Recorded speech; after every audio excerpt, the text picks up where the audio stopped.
Awesome. I'm Feross from WebTorrent. Oh, thanks. Thank you. So I'm honored to be here. The point of this talk isn't to share technical details about WebTorrent or status updates or to discuss new technology, which is a little out of character for me, I guess. But I think it's valuable to once in a while reflect back on what we did right and wrong. And so that's what this talk is about. So I hope that in looking back, you can take some lessons from what has worked for WebTorrent and apply it to your own project. And I think we've made a lot of mistakes, both like technical mistakes and organizational mistakes. And we've done some things right as well. And hopefully you can glean something useful from some of my thoughts.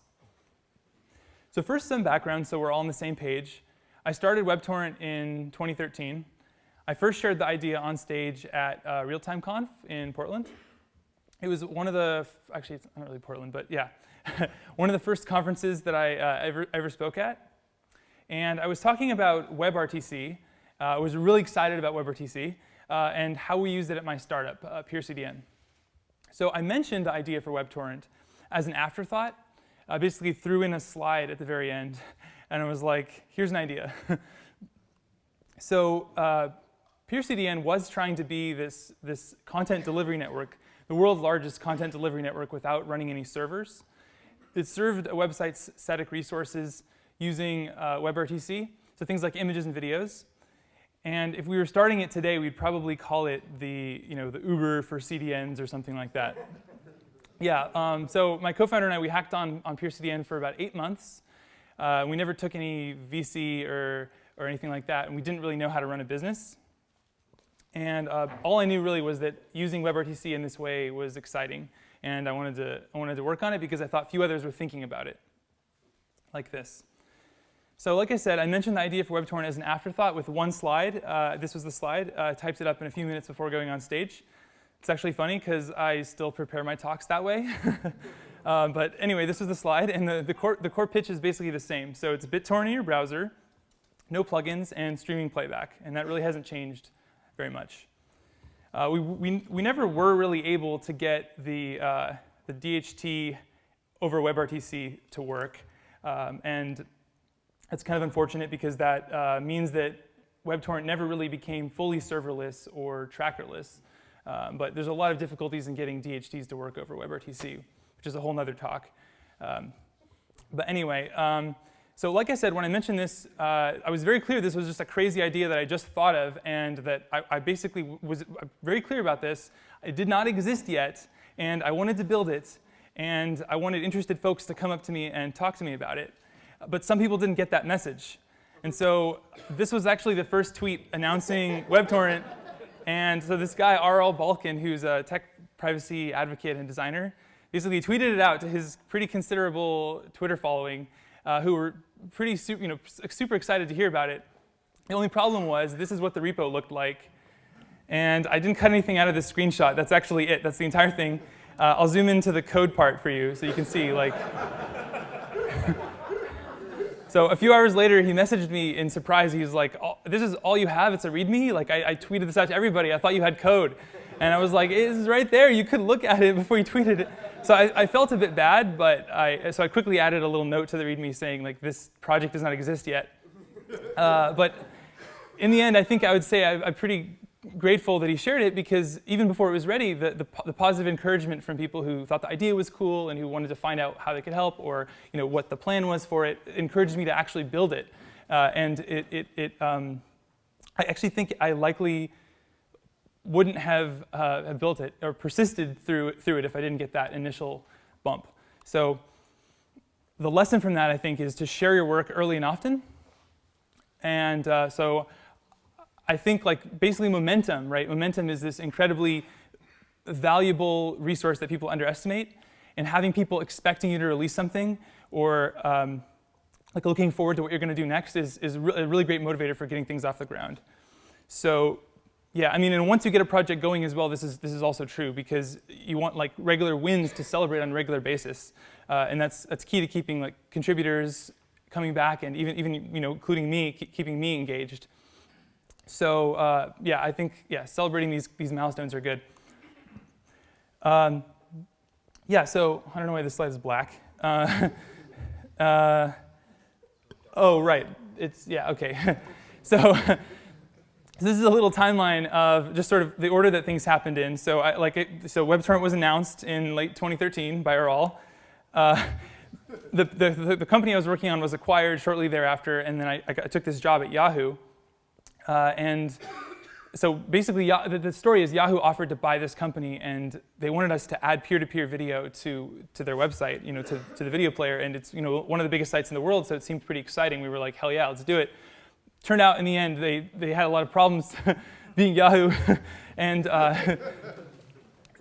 we had to fix all those first before we could get around to peer-to-peer video delivery. That was the least of their issues.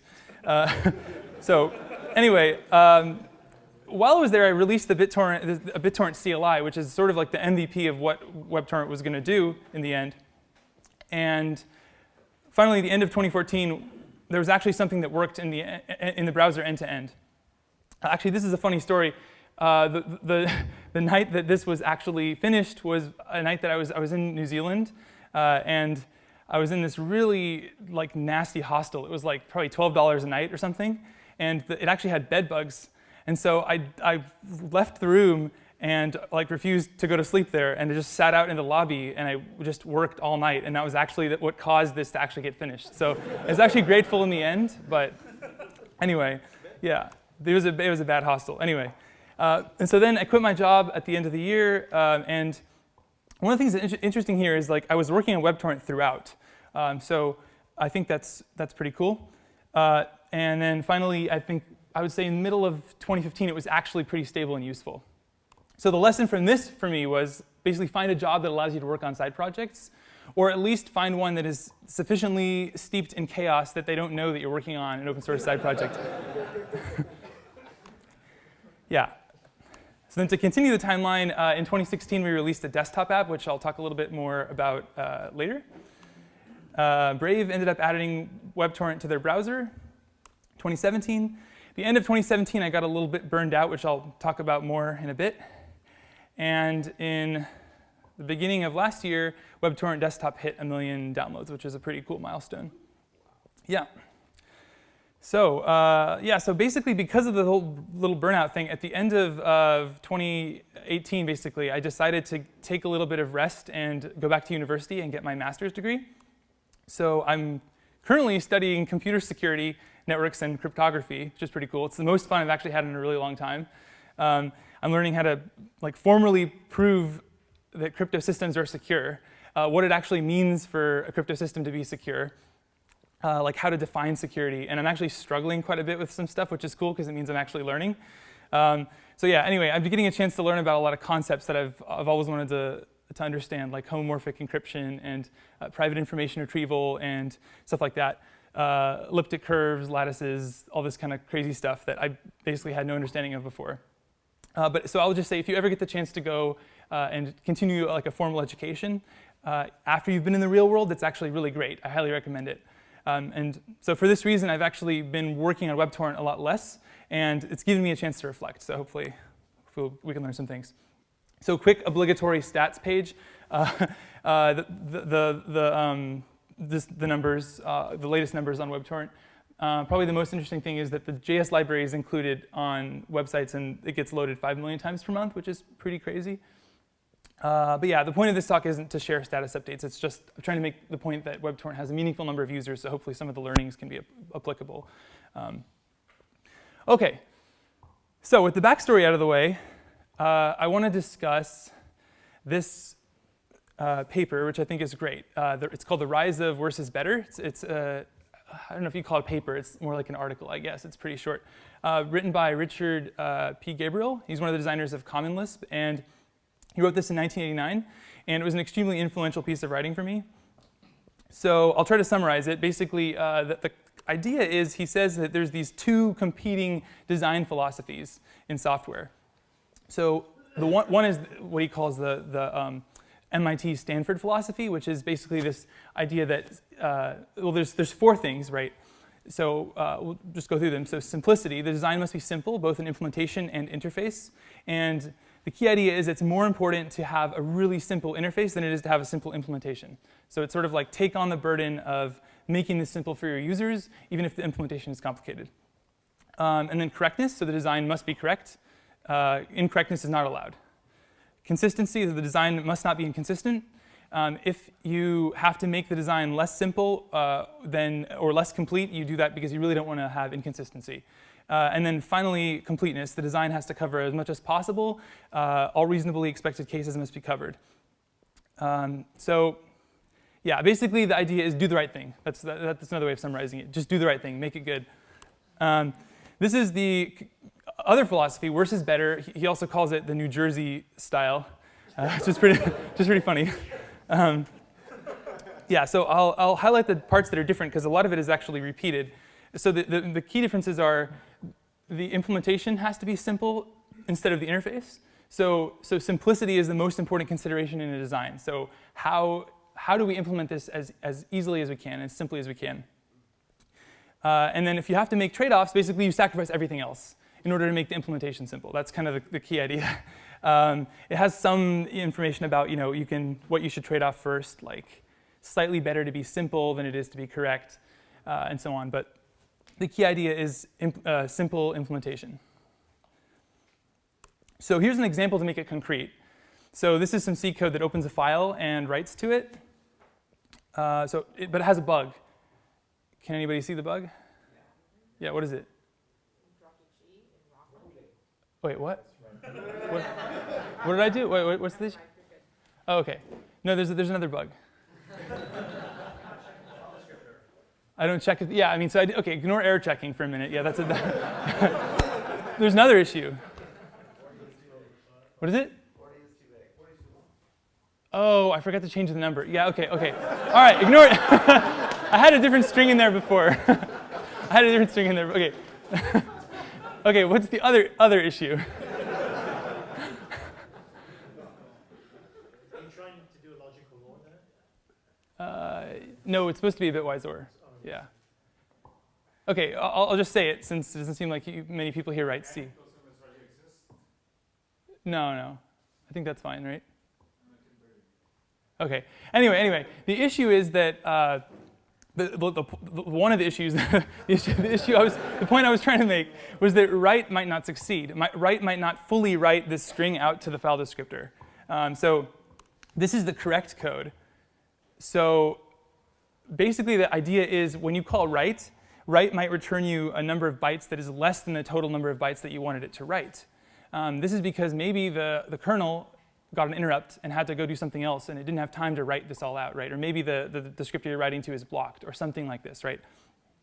So your job as the user is you have to literally, every time you call write, you have to be like, maybe it's not going to actually write the whole thing that I just asked it to write.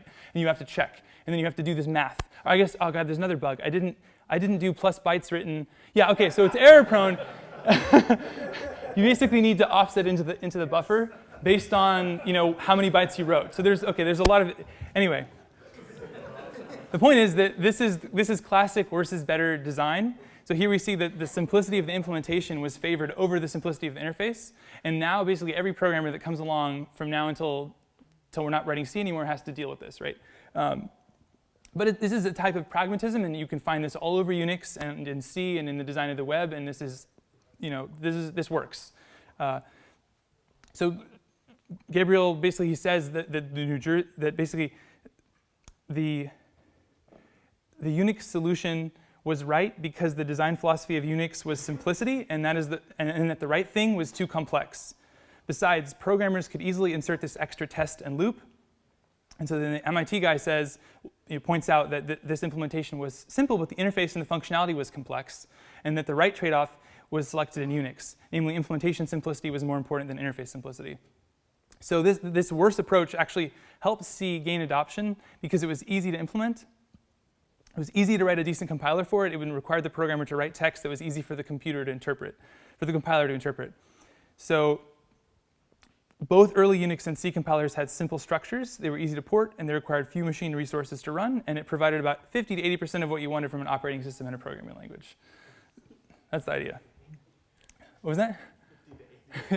50 to 80, yeah.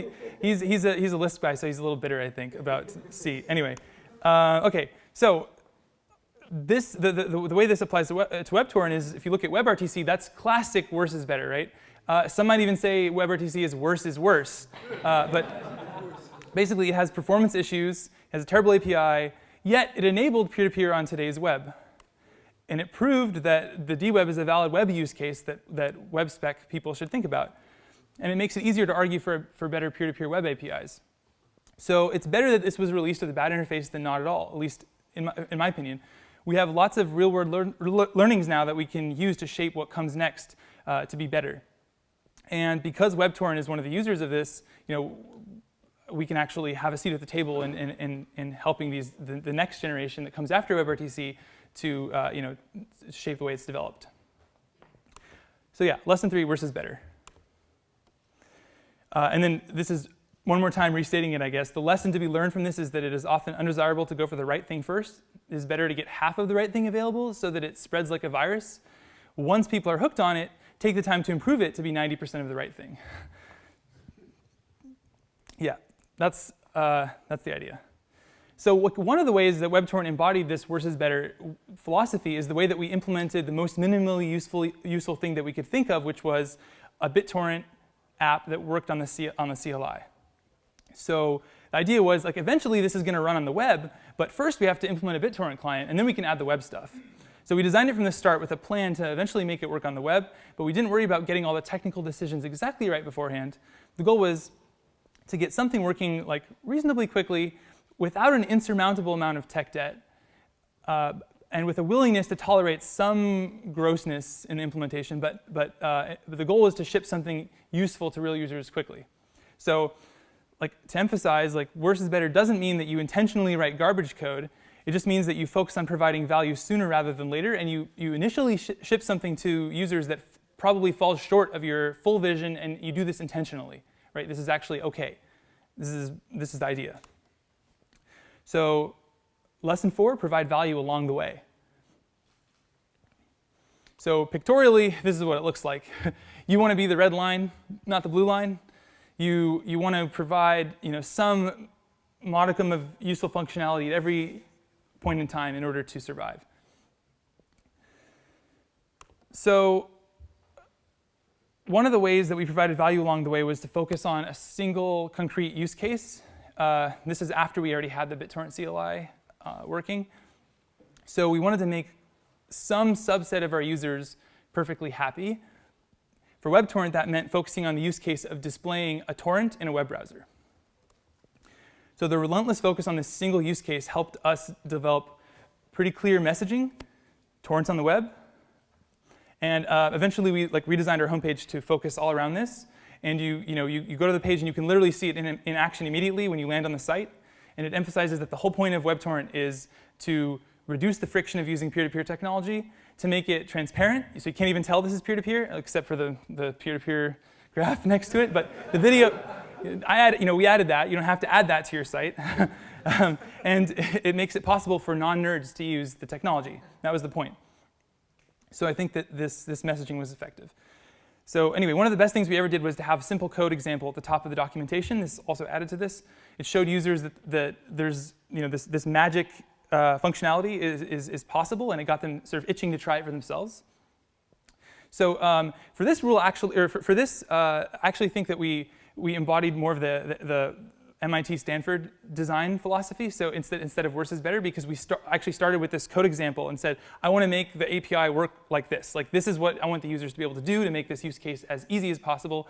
And even though this resulted actually in quite an extremely complicated implementation, specifically for this method, because this is crazy. To be able to take an arbitrary video file and be able to stream it into a video tag is a nightmare, right? It's really hard. All the formats, all the complexities of buffering the pieces and when the user seeks and all this stuff, it's crazy. So most of there's an insane amount of complexity in that one method, but in this case, we decided it was worth it, right?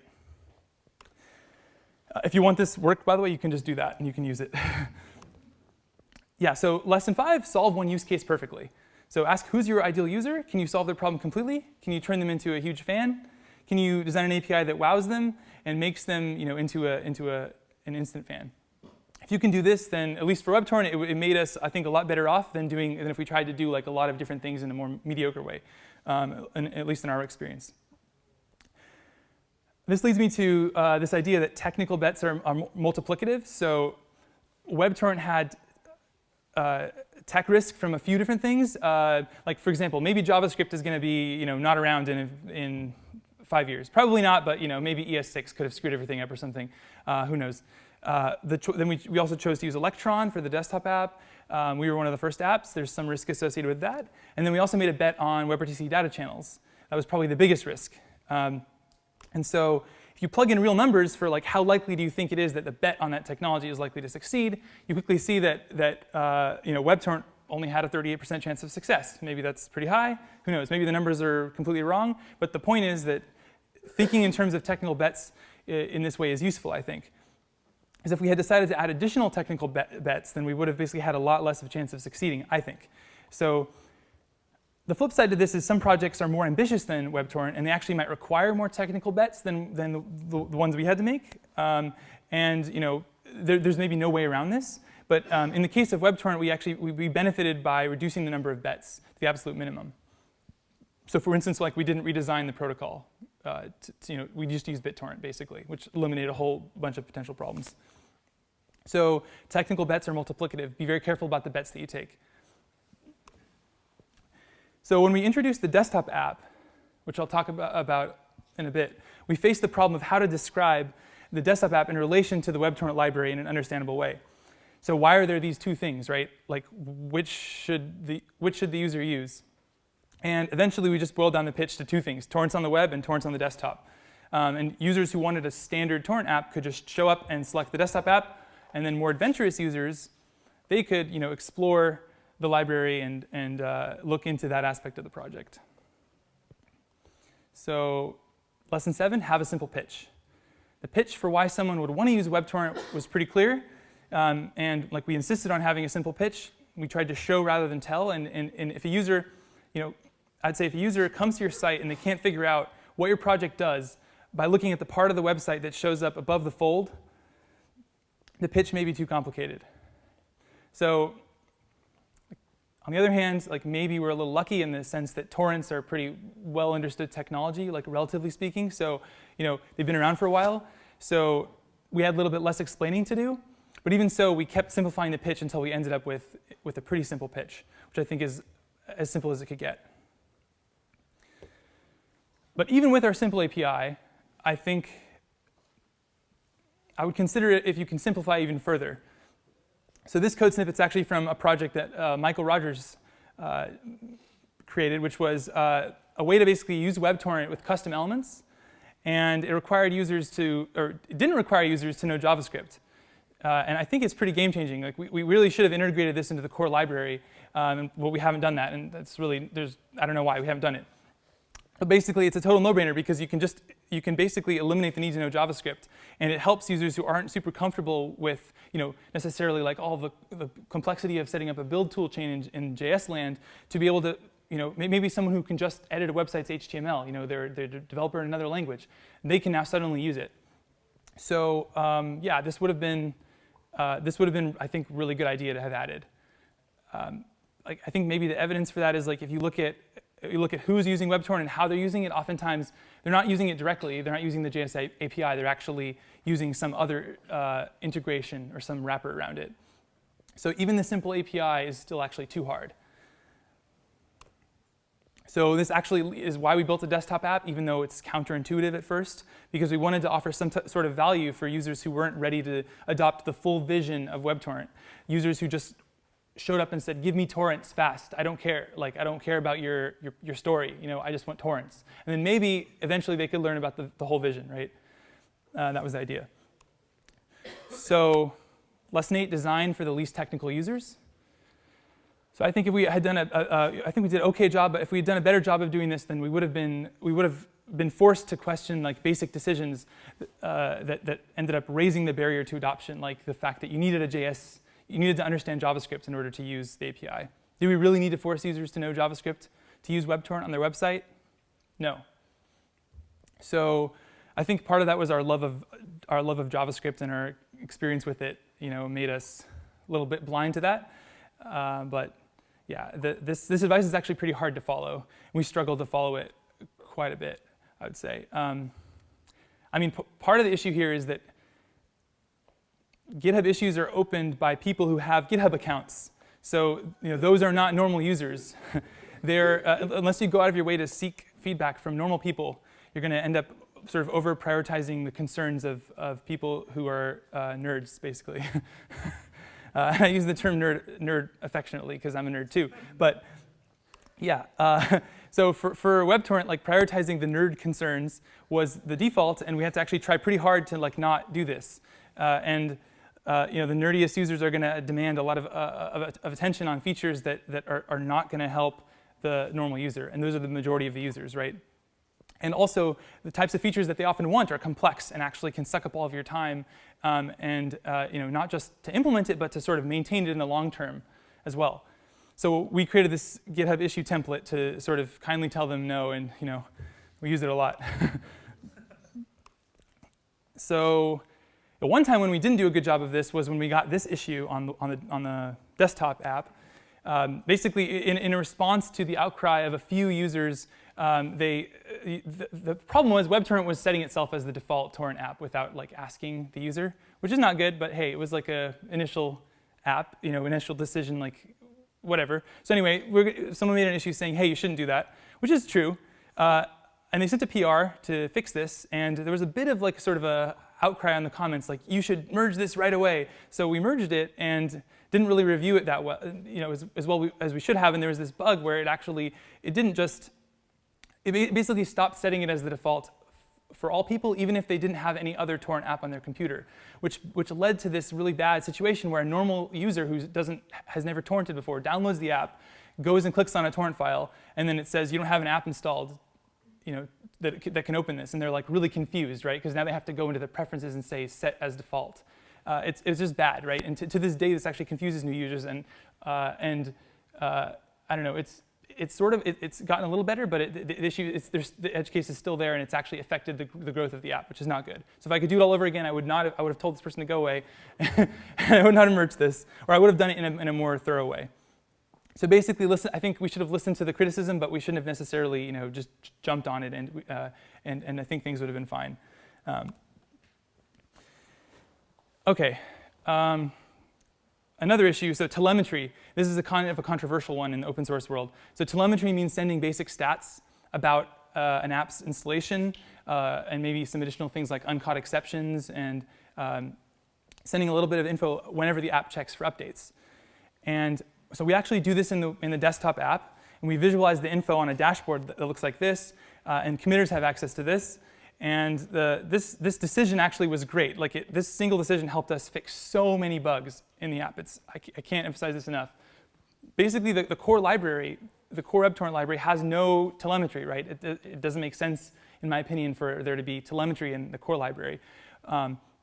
But because of this, there's all these uncaught exceptions that we just didn't know about because users didn't report them, or maybe they only happened 5% of the time. And so it just led to sort of certain peer connections disconnecting. And so the overall efficiency was less, but we didn't know about it. And so users run into errors all the time, and they don't report them. And the errors might not crash the whole library, so they might not even know that there were errors. They might be silent. And this can reduce performance, and the fear here is if you add something like this, you're going to get this pushback from privacy purists or people who I don't know, are unhappy about this for some reason. And I think I have no regrets about this. Basically, the good outweighed the bad really by a lot. And you can see actually with each of these green lines here, each of these is a release of the app, and you can see how this is our error rate. Just once we had this graph, we just sort of pushed the error rate way down, which is what the whole point was, right? This is actually crazy. This means 10% of the users got an error, even when we got it down. 10% of users had an error once every 12 hours, which is still really high.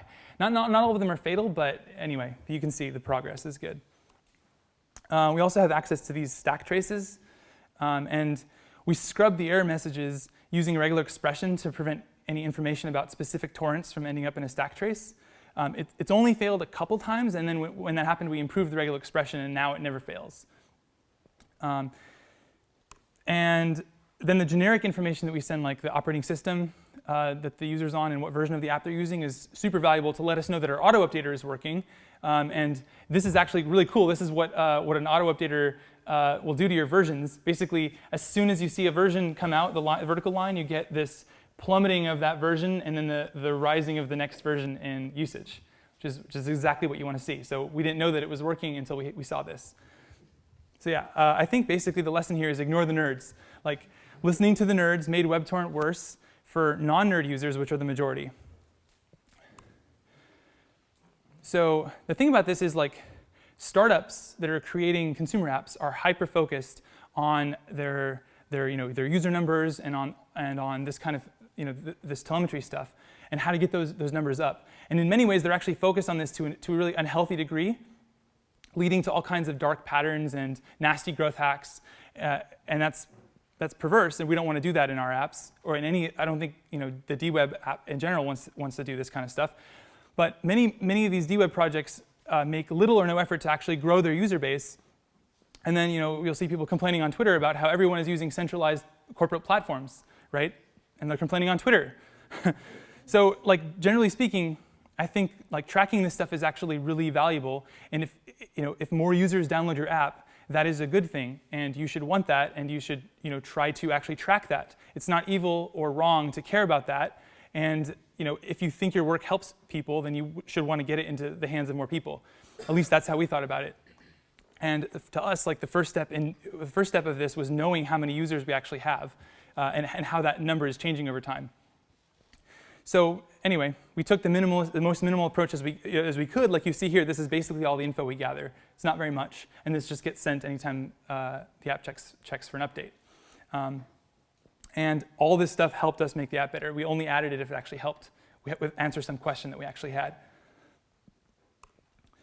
And then then we made these charts, which are really motivating. Like you can see here, like this was actually when the server, the update server ran out of disk space and stopped tracking downloads. But other than that blip, yeah, you can see all the other blips have some significance, and that was actually really motivating. And we were also able to see when we broke something that users actually stopped using the app. So this is a retention graph, and you can see here, this is basically how many users opened the app up in the last 28-day period. Yeah, so basically lesson 10, growth matters. When WebTorrent actually added telemetry to the desktop app, our user growth, it didn't take over our lives. We didn't become obsessed with it. We didn't turn evil. We didn't start using growth hacks to make the numbers better. We just knew that it was there, and it gave us some much needed feedback about crashes, and it was really valuable to making the app better for real users. So the flip side of focusing on big picture goals like getting our software into the hands of more users or adding new features is actually responding to issues. So some of the most difficult times motivationally for me was when I was overwhelmed with issues and I ended up in a reactive mode instead of a proactive mode. And I forgot about the higher level goals of the project, and I was basically just sitting there fixing bug after bug after bug that were filed by random people. And this is generally good, but it's a ticket to instant burnout if you do this 100 times in a row. Like chasing down these random rare issues that only affect some random person on like a Linux variant that no one uses, like Gentoo or I don't know, whatever, it kills the joy, basically. So yeah, I think basically it's a huge time suck, and a whole month can go by where you're really working really hard, but then you have no visible progress. And this is probably the main reason why I experienced a little bit of this burnout in the end of 2017. So lesson 11, be proactive, not reactive, at least for me, personally. Focusing on what's most important to the project is the way to go. And if you focus on being reactive instead, then it's difficult to stay motivated in the long term. Okay, and this is going a little long. I only have I think 2 more lessons. Yeah. So one of the things that can help a project stay proactive instead of reactive is having a roadmap and having regular meetings where you discuss progress toward that roadmap. So I have no advice about actually how to do this because we did not do this.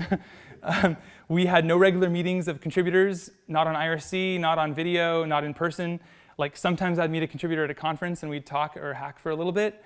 but there was nothing regularly scheduled, like actually zero. Zero things were coordinated. So I think that this is probably because I personally have a really strong aversion to organization and hierarchy, and I felt uncomfortable like making a meeting to do this, which is in hindsight kind of silly. And I think it's actually incredible that contributors were able to show up and actually make useful PRs to the project and figure out what to do. And we actually were kind of all going in the same direction somehow. But meetings would have probably helped me learn like what contributors were looking for in the project and retain them better and figure out like mentor them, see what they need, help them, just contribute better. And we could have had some kind of a I don't know, it wouldn't have been that hard. I think there are projects who do this well. Like people, this may be obvious to some of the people here. Like I think IPFS and DAT are good examples of how to do this well. So maybe this is kind of obvious, but we never did it. And if I could go back, I would do this differently. So building decentralized software with centralized coordination is okay. Not all centralization is bad. Okay, who here has heard of the phrase mechanical sympathy? Okay, 2 people, 3 people, 4 people. Okay, the term mechanical sympathy was coined by this race driver named Jackie Stewart, and then it was applied to software by Martin Thompson.